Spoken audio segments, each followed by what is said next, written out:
NH4 ಅವರು NH75 ಅಲ್ಲಿ ಕಳಪೆ ಕಾಮಗಾರಿ ಬ್ರಿಡ್ಜ್ ಅನ್ನು ನಿರ್ಮಿಸಿದ್ದಾರೆ. ಇದಕ್ಕೆ ಸಂಬಂಧಪಟ್ಟ ಅಧಿಕಾರಿಗಳು ಸೂಕ್ತ ತನಿಖೆ ಮಾಡಿ ಇದಕ್ಕೆ ಒಳ್ಳೆ ಪರಿಹಾರ ಮಾಡಬೇಕು. ಜನಗೆ ಯಾರಿಗೂ ಏನು ತೊಂದರೆ ಆಗಿಲ್ಲ. ಆಕಸ್ಮಿಕವಾಗಿ ಜನರಿಗೆ ಸತ್ತೋಗಿದ್ದರೆ ಕೇಳೋರಿಲ್ಲ, ಮಾಡೋರಿಲ್ಲ.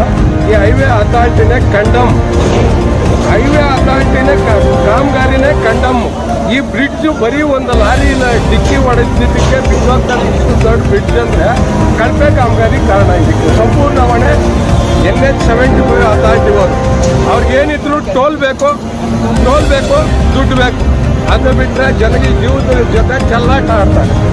ಕಳಪೆ ಕಾಮಗಾರಿ ಅಪ್ರಾಲ್ ಒಂದು 30 ಟನ್ ಲಾರಿ ಡಿಕ್ಕಿ ಹೊಡಿತದಂದ್ರೆ ಬ್ರಿಡ್ಜ್ ಸಂಪೂರ್ಣವಾಗಿ ಜಖಮ್ ಆಗ್ತದಂದ್ರೆ ಎಷ್ಟು ಮಾತ್ರ ಇದೆ ಅನ್ನೋದು ನೀವೇ ಸರ್ಕಾರ ಇದನ್ನ ಗಣನೀಯವಾಗಿ ತಗೊಳ್ಬೇಕು.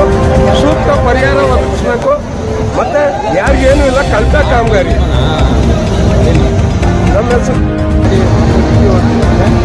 ಪರಿಣಾಮ ರಾತ್ರಿಯಿಂದ ಏನು ಫುಲ್ಲು ಟ್ರಾಫಿಕ್ ಇಂದ ಕೂಡಿದೆ. ಮತ್ತು ಇದಕ್ಕೆ ಮುಖ್ಯ ಕಾರಣ ಏನು ಅಂತಂದರೆ ಕೋಲಾರ ಸಂಬಂಧಪಟ್ಟಂಥ ಲ್ಯಾಕೋ ನ್ಯಾಷನಲ್ ಹೈವೇ ಏನಿದೆ ಕಾಮಗಾರಿ ಮಾಡಿರ್ತಾರೆ.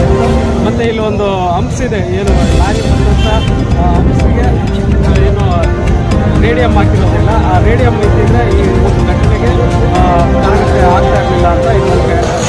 ದಯವಿಟ್ಟು ಈ ಕೂಡಲೇ ಸಂಬಂಧಪಟ್ಟಂಥ ನ್ಯಾಷನಲ್ NH75 ಸಂಬಂಧಪಟ್ಟಂಥ ಅಧಿಕಾರಿಗಳು ಈ ಕೂಡಲೇ ಸಾರ್ವಜನಿಕರಿಗೆ ರೇಡಿಯಂ ಸ್ಟಿಕ್ಕರ್ಗಳನ್ನು ಒಂದು ಅರ್ಧ ಕಿಲೋಮೀಟರ್ ಮುಂಚೆನೇ ಅಳವಡಿಸಿದ್ರೆ ಈ ಥರ ಆಕ್ಸಿಡೆಂಟ್ ಆಗೋದಕ್ಕೆ ಕಾರಣ ಆಗ್ತಾ ಇರಲಿಲ್ಲ ಅಂತ ಹೇಳ್ಬಿಟ್ಟು ನಾನು